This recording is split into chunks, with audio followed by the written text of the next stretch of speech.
If you are Vladimir Putin, you would have to be a suicidal moron to blow up your own energy pipelines. That's the one thing you would never do. Natural gas pipelines are the main source of your power and your wealth, and most critically, your leverage over other countries.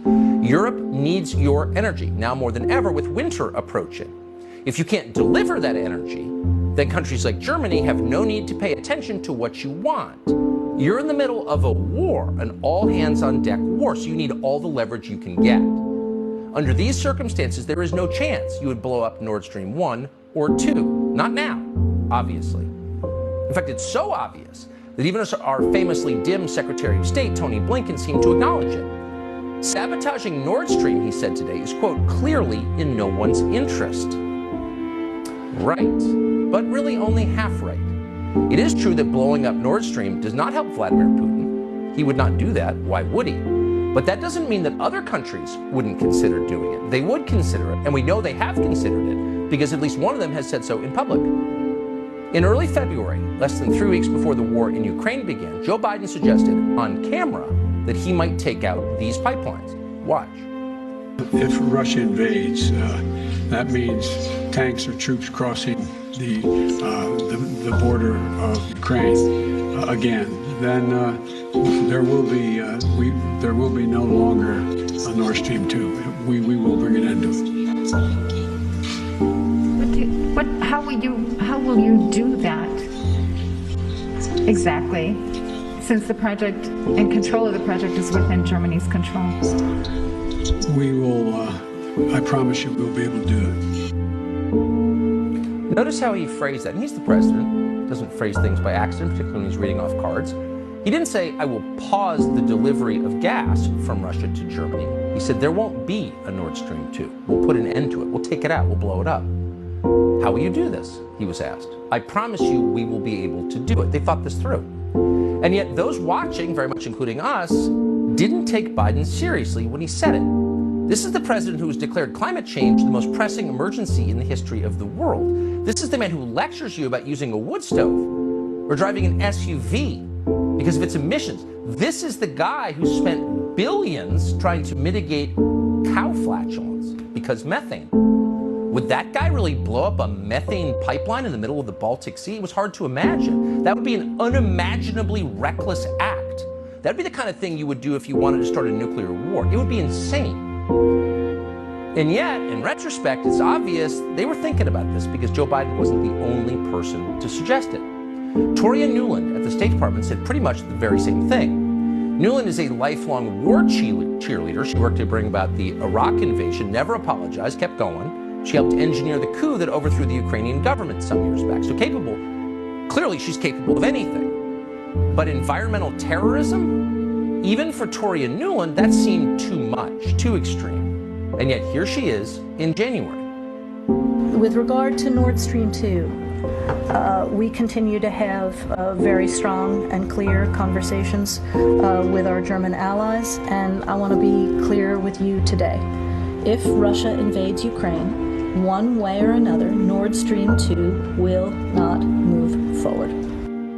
One way or the other, we'll stop Nord Stream.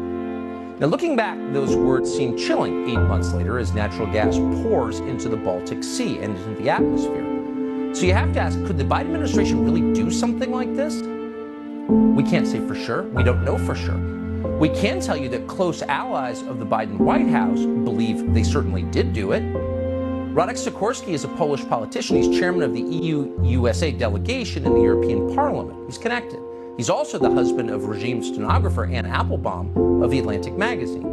Sikorski is so close to Joe Biden that he's got a picture of the two of them together in his Twitter profile.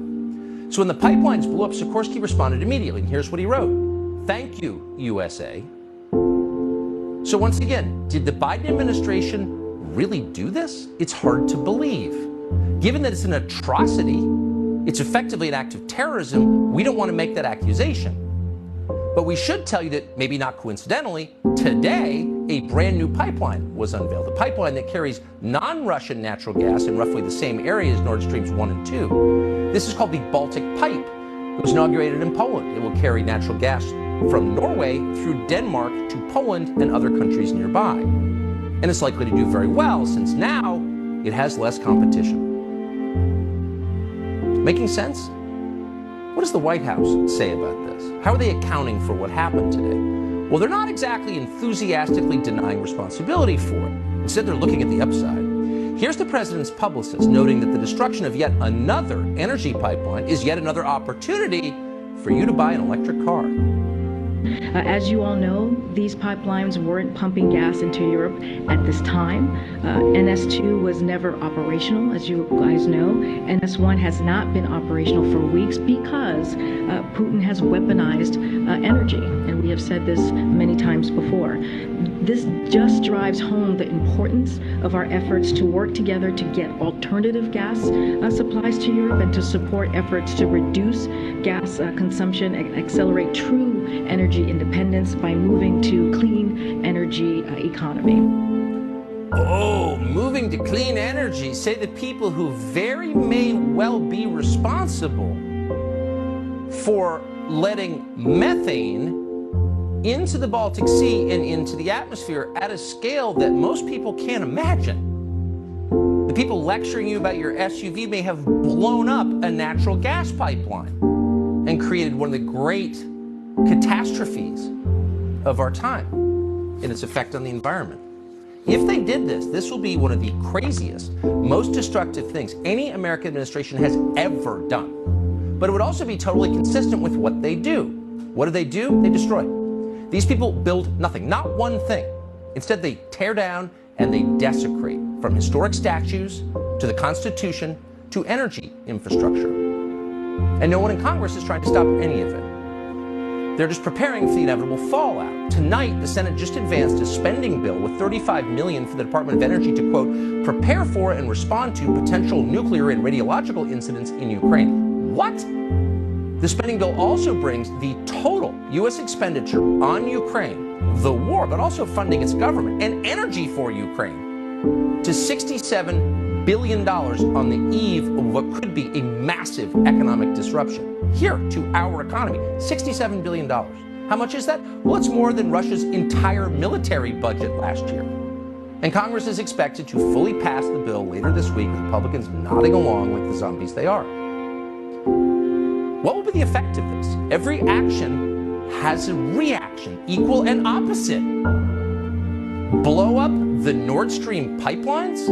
Okay, we've entered a new phase, one in which the United States is directly at war with the largest nuclear power in the world. Doesn't mean it'll go nuclear immediately, but it does suggest there could be consequences. If we actually blew up the Nord Stream pipelines, why wouldn't Russia sever undersea internet cables?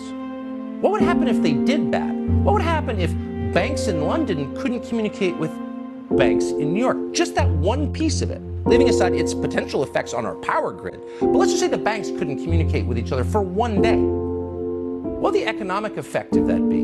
Oh, it would cascade downward into your house. We could have an actual collapse. We could wind up very quickly in third world conditions. Those are the stakes.